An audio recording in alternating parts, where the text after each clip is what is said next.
Good morning, this is Jeff with Sewer Tech Northwest. We're at 10205 Southwest Sedlak Court here in Tualatin. We're located just to the left of the front doorway, right in front of the big bay window, and even more so directly in front of the foundation vent at the front most middle part of this bay window. You'll see a 3-inch ABS cleanout, which I'll show here in just a moment. We're going to check the overall condition and serviceability of the sanitary sewer line. Water's getting turned on right now. We're going to zero out here, and I'm actually rerunning my camera through the line. My first video file didn't save correctly, so I've already seen everything in here. We have an extraordinarily minor belly. We're going to go through here. In fact, we're going through it right now. It's holding all of maybe a 1/16 of an inch of standing water. It's way too minor to need repairs, in my opinion. I don't even consider repairs till there's at least an inch of water, typically speaking, for a minimum of 5 feet. What you have there has almost no bearing on functionality. I am recommending the line be clean, though. You've got a fair amount of grease buildup throughout the pipe. There's a continuous layer of it throughout the line. That's what's gunking my camera lens up right now. It creates for just sticky conditions that make the line more prone to buildup occurring and blockages. Your blockages are much more likely to result in a backup when your line's greased up. The blockage has a harder time breaking loose on its own. And it's a very short line. It's only about 39 feet. There's the main there. And the line here essentially runs dead straight to the main. So we're going to let the pipe drain off here for just a second. There's one other spot in the line I wanted to talk about. Right in the middle of the sidewalk area. Or I shouldn't say right in the middle. It might be offset slightly closer to this side, but it's under the sidewalk. You have a possible root intrusion.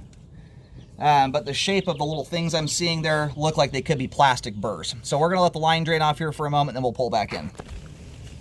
All right, line's just about drained off here at this point. We're going to start reeling back in here.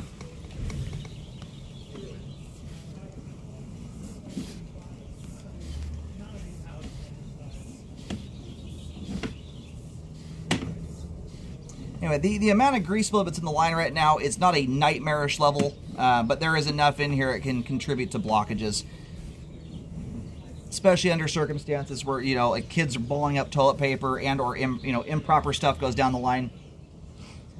Which I include flushable wipes in that category. So right here is what I've been talking about here as it relates to the roots. You can see how that thing sprung straight up out of the flow line like that. If you look at it, it's the same exact shape as the pipe joint. If I were to smash that down in there, it is identical in shape to it. There's also another one sticking off the sidewall of the pipe there on the left side. It's kind of gunked over right now. The coloration of that and the shape of it, the way that they're protruding off the pipe joint, not staying in the flow line like roots typically do, I actually think these are pipe burrs from a rough saw cut and someone not sanding the joint down all the way.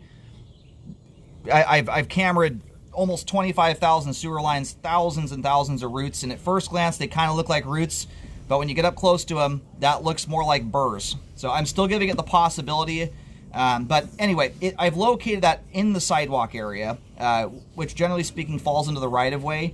I believe the city out here, unless something has changed, takes responsibility from the right-of-way on out. So I would start with at least a phone call to them, find out if that's the case.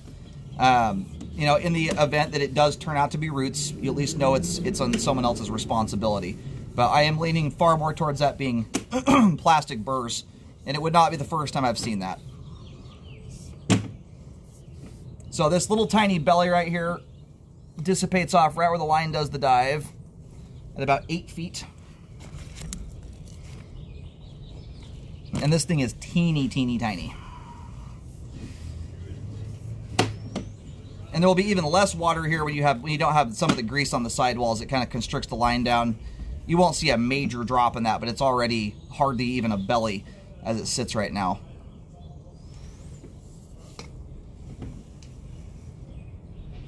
It starts here at about 4 feet, it looks like.